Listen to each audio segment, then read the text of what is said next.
स्वागत है आपका 9 PM कहानी चैनल में। कहानियों के सफ़र में आज हम सुनेंगे कहानी रहस्य, जिसे लिखा है मुंशी प्रेमचंद जी ने। विमल प्रकाश ने सेवा आश्रम के द्वार पर पहुंचकर जेब से रुमाल निकाला और बालों पर पड़ी हुई गर्द साफ की। फिर उसी रुमाल से जूतों की गर्द झाड़ी और अंदर दाखिल हुआ। सुबह को वह रोज टहलने जाता है और लौटती बार सेवा आश्रम की देखभाल भी कर लेता है। वह इस आश्रम का बानी भी है और संचालक भी। सेवा आश्रम का काम शुरू हो गया था। अध्यापिकाएं लड़कियों को पढ़ा रही थी, माली फूलों की क्यारियों में पानी दे रहा था और एक दर्जे की लड़कियां हरी हरी घास पर दौड़ लगा रही थी। विमल को लड़कियों की सेहत का बड़ा ख्याल है। विमल एक क्षण वहीं खड़ा प्रसन्न मन से लड़कियों की बाल क्रीड़ा देखता रहा, फिर आकर दफ्तर में बैठ गया। क्लर्क ने कल की आई हुई डाक उसके सामने रख दी। विमल ने सारे पत्र एक एक करके खोले और सरसरी तौर पर पढ़कर रख दिए। उसके मुख पर चिंता और निराशा का धूमिल रंग दौड़ गया।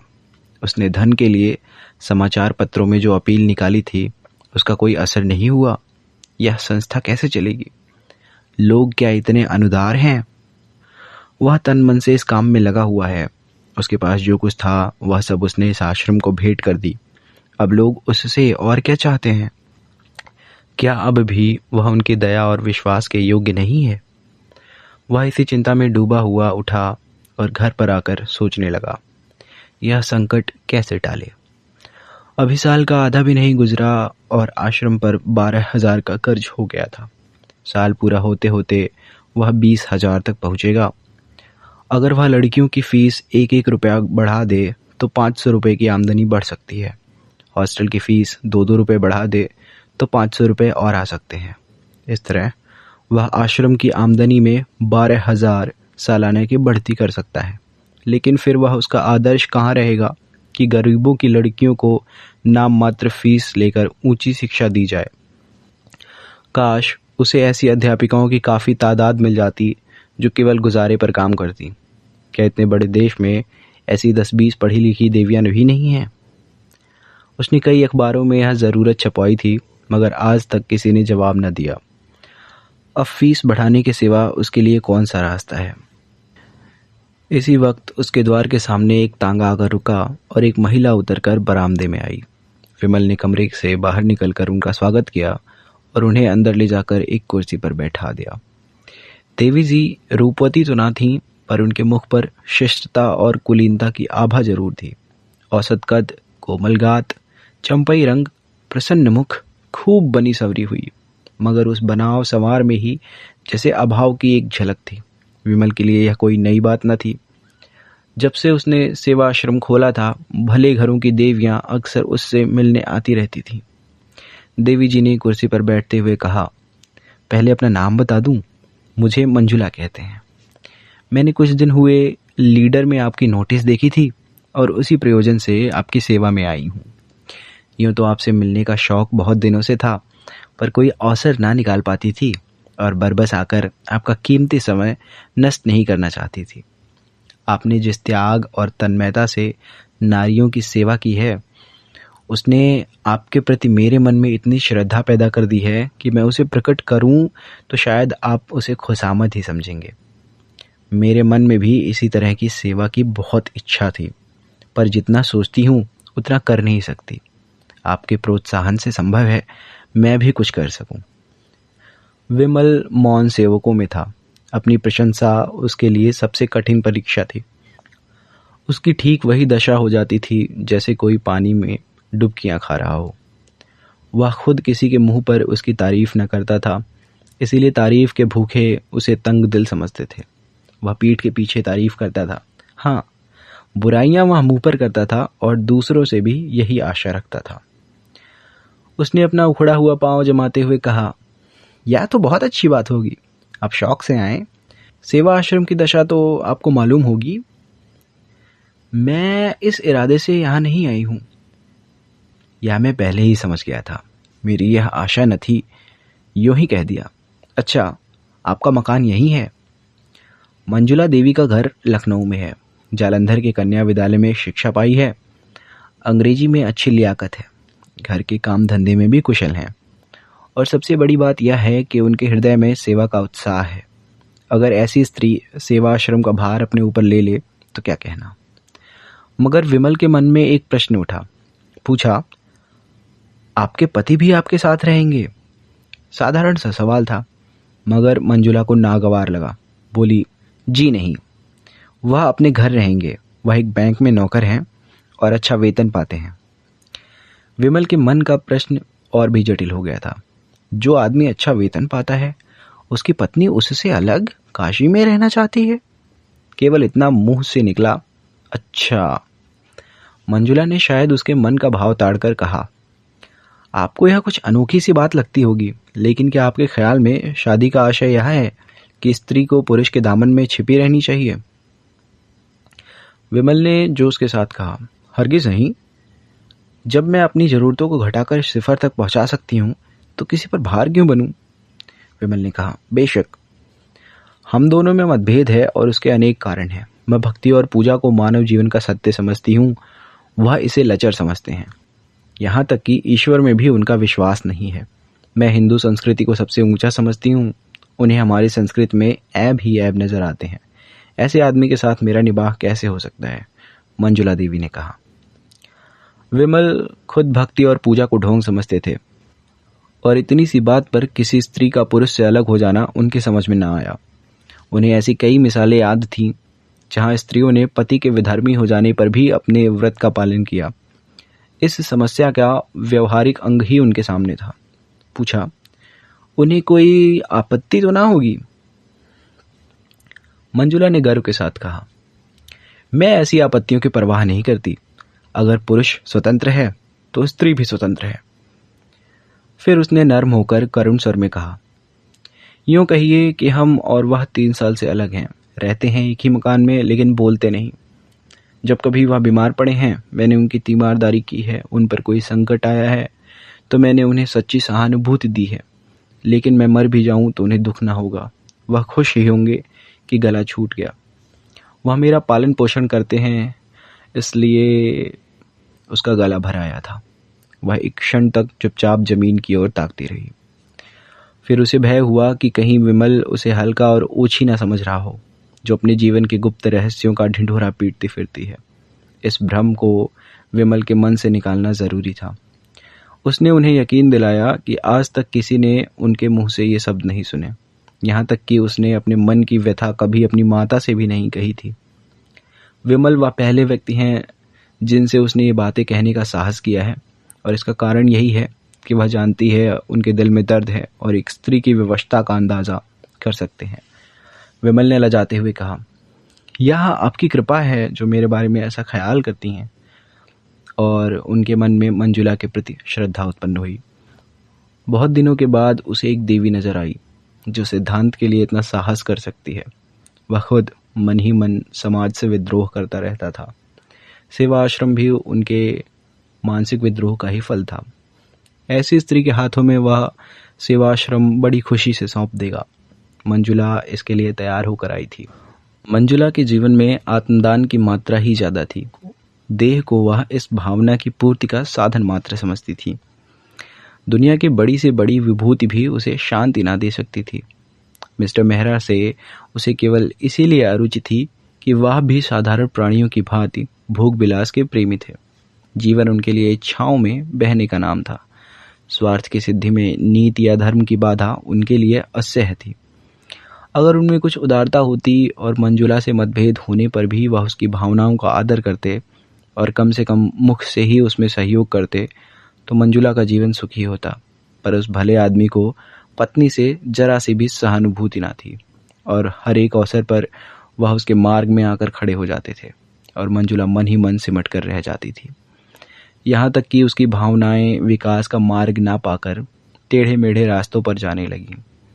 अगर वह इस अभाव को कला का रूप दे सकती तो उसकी आत्मा को उसमें शांति मिलती। जीवन में जो कुछ ना मिला उसे कला में पाकर वह प्रसन्न होती, मगर उसमें वह प्रतिभा, वह रचना शक्ति ना थी और उसकी आत्मा पिंजड़े में बंद पक्षी की भांति हमेशा बेचैन रहती थी। उसका अहम भाव इतना प्रच्छन्न हो गया था कि वह जीवन से विरक्त होकर बैठ सकती थी वह अपने व्यक्तित्व को स्वतंत्र और पृथक रखना चाहती थी। उसे इसमें गर्व और उल्लास होता था कि वह भी कुछ है। वह केवल किसी वृक्ष पर फैलने वाली और उसके सहारे जीने वाली बेल नहीं है। उसकी अपनी अलग हस्ती है, अपना अलग कार्यक्षेत्र है। लेकिन यथार्थताओं के इस संसार में आकर उसे मालूम हुआ कि आत्मदान का जो आशय उसने समझ रखा था वह सरासर गलत था।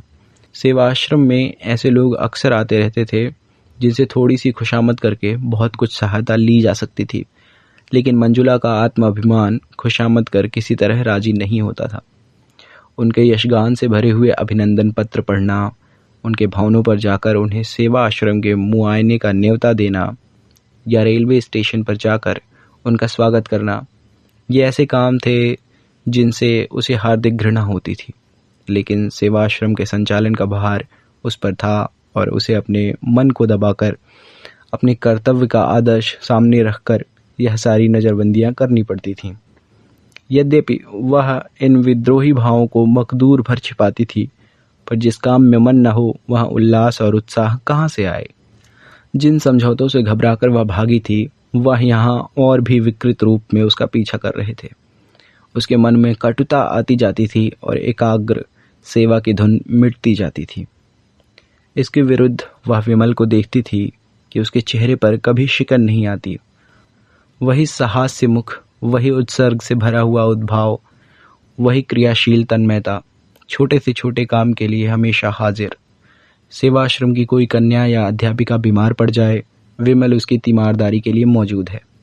सहानुभूति का न जाने कितना बड़ा कोष उसके पास है कि उसमें जरा भी क्षति नहीं आती। उसके मन में किसी प्रकार का संदेह या संशय नहीं है।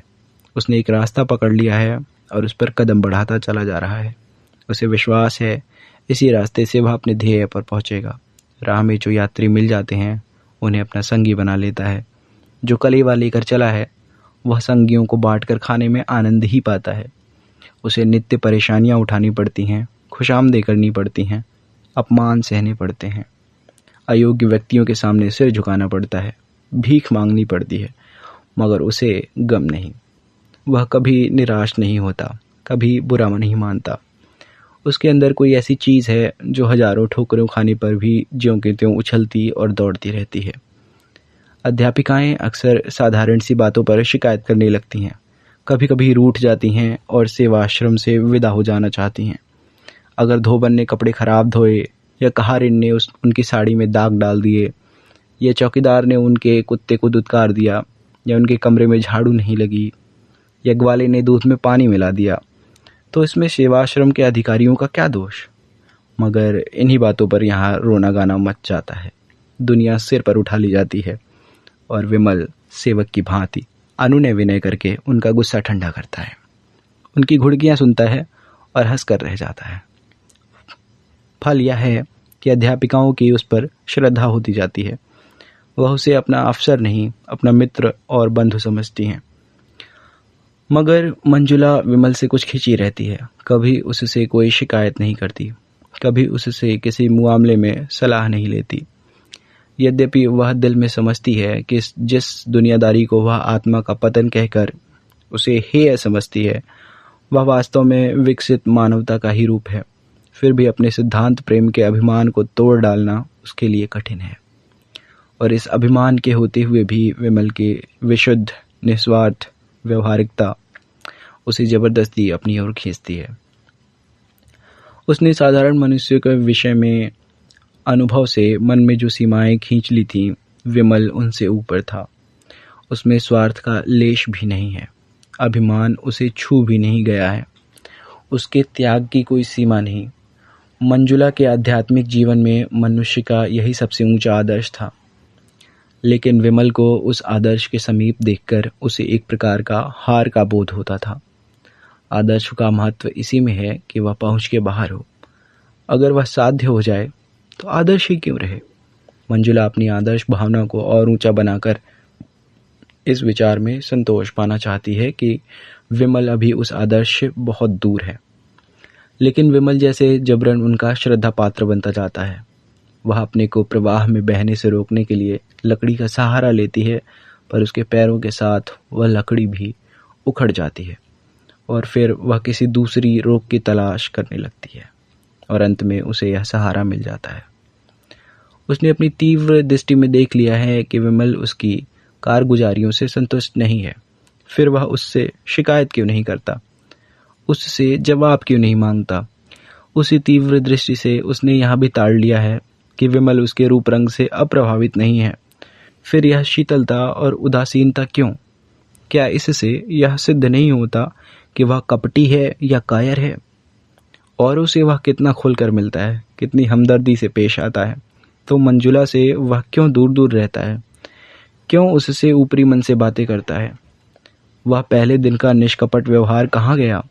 क्या वह यह दिखाना चाहता है कि मंजुला की उसे बिल्कुल परवाह नहीं है, या उससे केवल इसलिए नाराज है कि धनियों की चौखट पर सिर नहीं झुकाती? या खुशामद उसे मुबारक रहे, मंजुला सेवा करेगी पर अपने आत्म अभिमान को अछूता रखकर। एक दिन प्रातःकाल मंजुला बगीचे में टहल रही थी कि विमल ने आकर उसे प्रणाम किया और उसे सूचना दी कि सेवाश्रम का वार्षिकोत्सव निकट आ रहा है, उसके लिए तैयारी करनी चाहिए।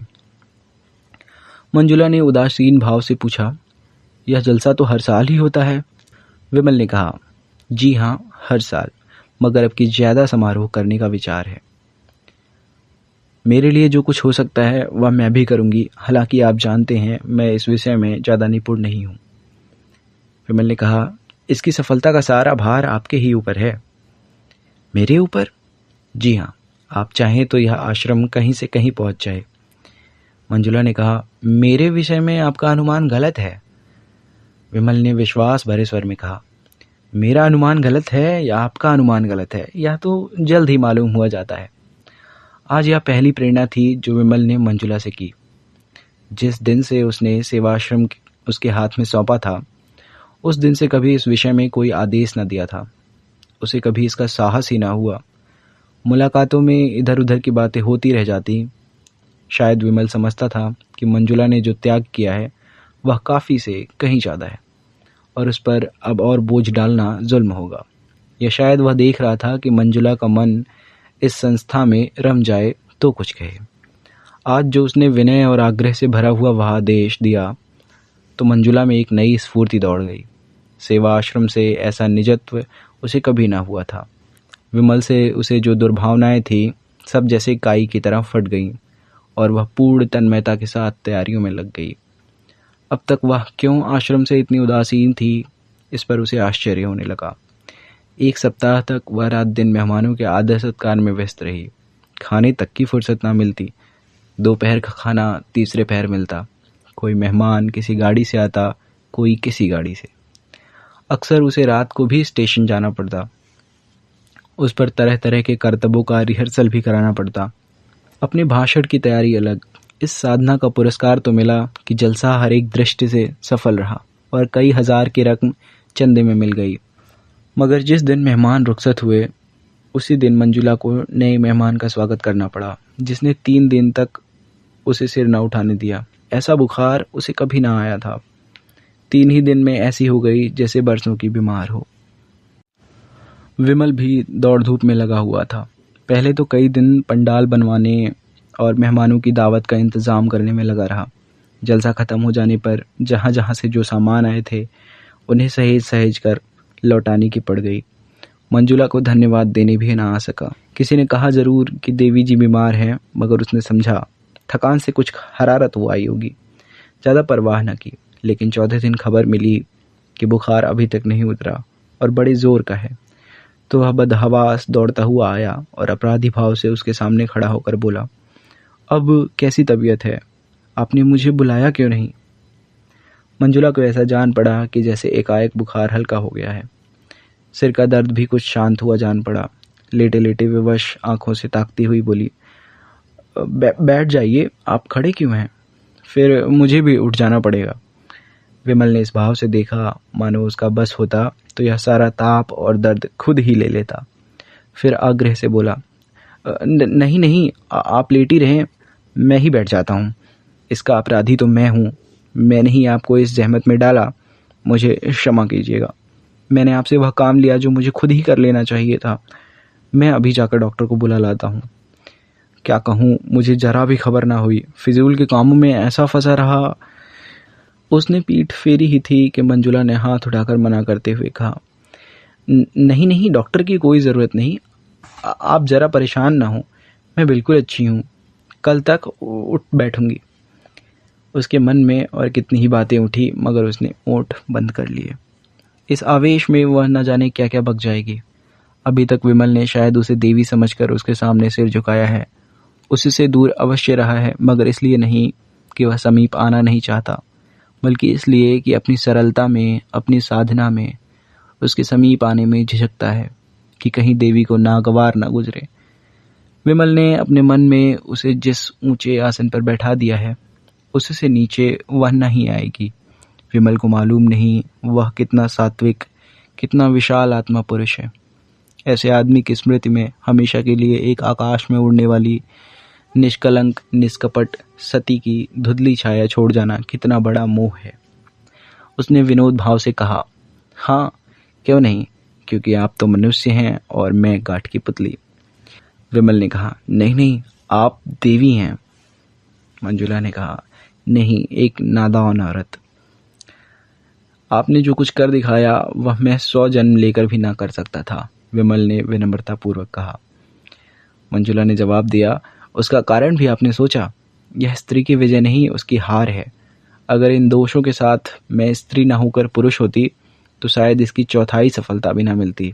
यह मेरी जीत नहीं, मेरी नारीत्व की जीत है। रूप तो आसार वस्तु है जिसकी कोई हकीकत नहीं, वह धोखा है, फरेब है, दुर्बलताओं के छिपाने का पर्दा मात्र। विमल ने आवेश में कहा, यह आप क्या कहती हैं मंजुला देवी? रूप संसार का सबसे बड़ा सत्य है। रूप को भयंकर समझकर हमारे महात्माओं और पंडितों ने दुनिया के साथ घोर अन्याय किया है। मंजुला की सुंदर छवि गर्व के प्रकाश से चमक उठी। रूप को असत्य समझने के प्रयास में सदैव असफल रही थी और अपनी निष्ठा और भक्ति से मानो अपने रूप का प्रायश्चित कर रही थी। उसी रूप के इस समर्थन ने एक क्षण के लिए उसे मुग्ध कर दिया और वह संभल कर बोली, आप धोखे में हैं विमल बाबू, मुझे क्षमा कीजिएगा, मगर यह रूप की उपासना आप में कोई नई बात नहीं है। मर्दों ने हमेशा से ही रूप की उपासना की है। थोड़े पंडितों और महात्माओं ने चाहा कि रूप की निंदा कर दी जाए, पर मर्दों ने प्रायः रूप आसक्ति का ही प्रमाण दिया है। यहाँ तक कि रूप के लिए धर्म की परवाह नहीं की, और उन पंडितों और महात्माओं ने भी जबान या कलम से चाहे रूप के विरुद्ध विष ही क्यों ना उगला हो, लेकिन अंतःकरण में वे भी उसकी पूजा करते रहते हैं। जब कभी रूप ने उनकी परीक्षा की है, उनकी तपस्या पर विजय पाई है। फिर भी जो असत्य है वह असत्य ही रहेगा। रूप का आकर्षण केवल बाहरी आंखों के लिए है, ज्ञानियों की निगाह में उसका कोई मूल्य नहीं। कम से कम आपके मुख से तो मैं रूप का बखान नहीं सुनना चाहती थी, क्योंकि मैं आपको देवतुल्य समझती हूँ और दिल से आप पर श्रद्धा रखती हूँ। विमल विक्षिप्त सा जमीन की तरफ ताकता रहा और बराबर ताकता ही चला गया, जैसे वह मूर्छावस्था में हो। फिर चौंक कर उठा और अपराधियों की भांति सिर झुकाए संदिग्ध भाव से कदम उठाता हुआ कमरे से निकल गया, और मंजुला निश्चिंत बैठी रही। उस दिन से एकाएक विमल का सारा उत्साह और कर्मण्यता जैसे ठंडी पड़ गई, जैसे उसमें अब अपना मुंह दिखलाने की हिम्मत नहीं है। मानो इस रहस्य का पर्दा खुल गया है और चारों तरफ उसकी हंसी उड़ रही है। वह अब सेवाश्रम में बहुत कम आता है, और आता भी है तो अध्यापिकाओं से कुछ बातचीत नहीं करता, सबसे जैसे मुंह चुराता फिरता है। मंजुला को मिलने का कोई अवसर नहीं देता, और जब मंजुला हार कर उसके घर जाती है तो कहला देता है कि घर में नहीं है। हालांकि वह घर में छिपा बैठा रहता है, और मंजुला उसके मनोरहस्य को समझने में असमर्थ है। विमल ने अपनी साधना और सद्भावना से उसे अपनी ओर आकर्षित कर लिया है, इसमें संदेह नहीं है। वह एक नारी की गहरी अंतर्दृष्टि से देख रही है कि विमल भी उसका उपासक बन बैठा है, और जरा भी प्रोत्साहन पाने पर अपनी को उसके चरणों पर डाल देगा। उसने बरसों से जो जिंदगी बसर की है उसमें प्रेम नहीं है। सेवा और कर्तव्य का दामन पकड़कर भी उसे अपनी अपूर्णता का ज्ञान होता रहता है। जिस पुरुष में उसका प्रेम नहीं है, न विश्वास है, उसके प्रति वह किसी तरह का नैतिक या धार्मिक बंधन नहीं स्वीकार करती। वह अपने को स्वच्छंद समझती है, चाहे समाज उसकी स्वच्छंदता ना माने, पर उसकी आत्मा इस विषय में अपने को आजाद समझती है। मगर विमल की नज़रों में आदर और भक्ति पाने का मोह उसमें इतना प्रबल है कि वह उस स्वच्छंदता की भावना को सिर नहीं उठाने देती। वह विमल से संसर्ग की घनिष्ठता तो चाहती है, पर अपने आत्माभिमान की रक्षा करते हुए। इसके साथ ही विमल के पवित्र और निर्मल जीवन में भी वह दाग नहीं लगाना चाहती। उसने सोचा था विमल को दवा का हल्का सा घूंट पिलाकर वह स्वस्थ कर देगी। वह स्वस्थ होकर उसके मनोद्यान में आएगा, फूलों को देखकर प्रसन्न होगा, हरी हरी धूप पर लेटेगा, पक्षियों का गाना सुनेगा। उससे वह इतना ही संसर्ग चाहती थी। दीपक के प्रकाश का आनंद तो दीपक से दूर रहकर ही लिया जा सकता है। उसे स्पर्श करके तो वह अपने को जला सकता है। मगर अब उसे मालूम हुआ कि दवा का वह घूंट बाधा को हरने के बदले एक दूसरा रोग पैदा कर गई थी। विमल में निर्लेप होकर रहने की शक्ति न थी। वह जिस चीज की ओर झुकता था तन मन से उसी का हो जाता था, और जब खिंचता था तो मानो नाता ही तोड़ लेता था। उसके इस नए व्यवहार को मंजुला अपना अपमान समझती है और मन यहाँ से उचाट हो जाता है। आखिर एक दिन उसने विमल को पकड़ ही लिया था। मंजुला जानती थी विमल रोज दरिया किनारे सैर करने जाता है। एक दिन उसने वहीं जाकर घेरा डाला और अपना इस्तीफा उसके हाथ में रख दिया। विमल के गले में जैसे फांसी पड़ गई। जमीन की ओर ताकता हुआ बोला, ऐसा क्यों? इसलिए कि मैं अपने को इस काम के योग्य नहीं पाती। विमल ने कहा, संस्था तो खूब चल रही है। मंजुला का जवाब था, फिर भी मैं यहाँ नहीं रहना चाहती। विमल ने पूछा, मुझसे कोई अपराध हुआ है? मंजुला का जवाब था, आप अपने दिल से पूछिए। विमल ने इस वाक्य का आशय समझ लिया, जो मंजुला की कल्पना से भी कोसों दूर था। उसके मुख का रंग उड़ गया, जैसे रक्त की गति बंद हो गई थी। इसका उसके पास कोई जवाब न था। ऐसा फैसला था जिसकी कहीं अपील न थी। आहत स्वर में बोला, जैसी आपकी इच्छा, मुझ पर दया कीजिए। मंजुला ने आर्द्र होकर कहा, तो मैं चली जाऊं? जैसी आपकी इच्छा। और वह जैसे गले का फंदा छुड़ाकर भाग खड़ा हुआ। मंजुला करुण नेत्रों से उसकी ओर देखती रही, मानो सामने कोई नौका डूबी जा रही हो। चाबुक खाकर विमल फिर सेवाश्रम की गाड़ी में जुट गया। कह दिया गया कि मंजुला देवी के पति बीमार थे, चली गईं। कामकाजी आदमी प्रेम का रोग नहीं पालता। उसे कविता करने और प्रेम पत्र लिखने और ठंडी आहें भरने की कहाँ फुर्सत। उसके सामने तो कर्तव्य है, प्रगति की इच्छा है, आदर्श है। विमल भी काम धंधे में लग गया। हाँ, कभी कभी एकांत में मंजुला की याद आ जाती थी और लज्जा से उसका मस्तक अपने आप ही झुक जाता। उसे हमेशा के लिए एक सबक मिल गया था। ऐसी सती साध्वी के प्रति उसने कितनी बेहूदगी की। 3 साल गुजर गए थे। गर्मियों के दिन थे। विमल अब की मंसूरी की सैर करने गया हुआ था और एक हॉस्टल में ठहरा था। एक दिन बैंड स्टेशन के समीप खड़ा बैंड सुन रहा था कि बगल की एक बेंच पर मंजुला बैठी नजर आई, आभूषणों और रंगों से जगमगाती हुई।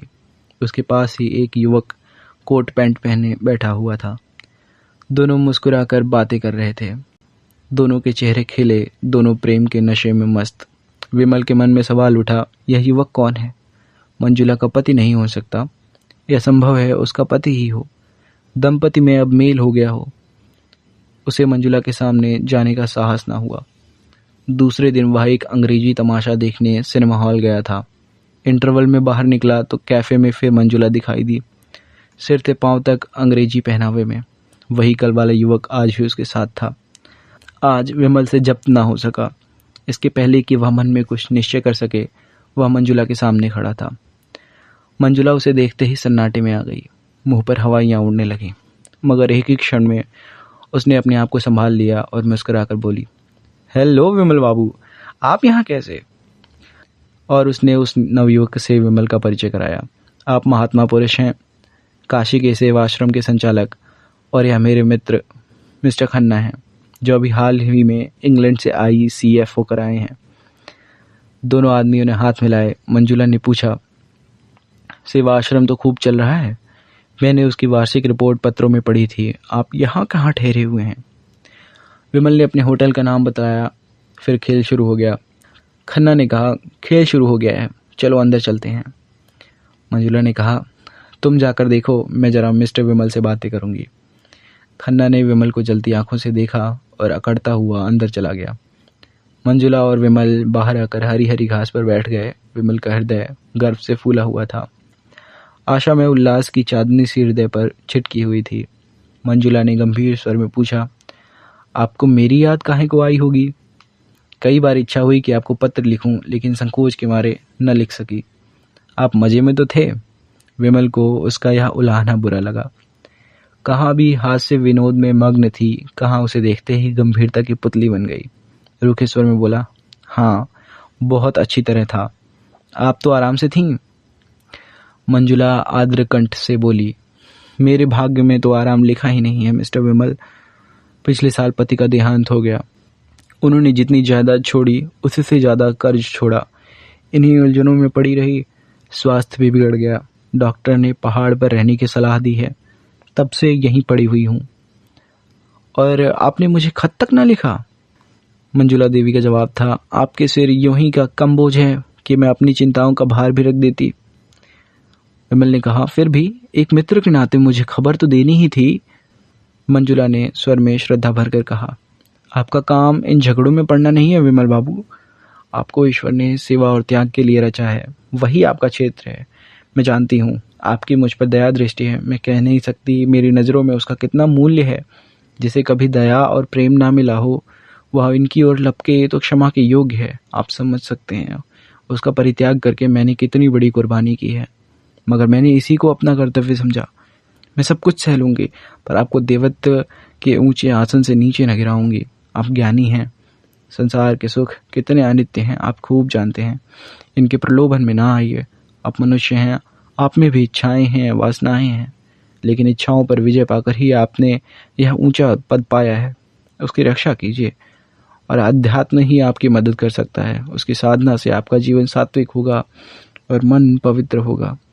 विमल ने अभी अभी मंजुला को आमोद प्रमोद में क्रीड़ा करते देखा था।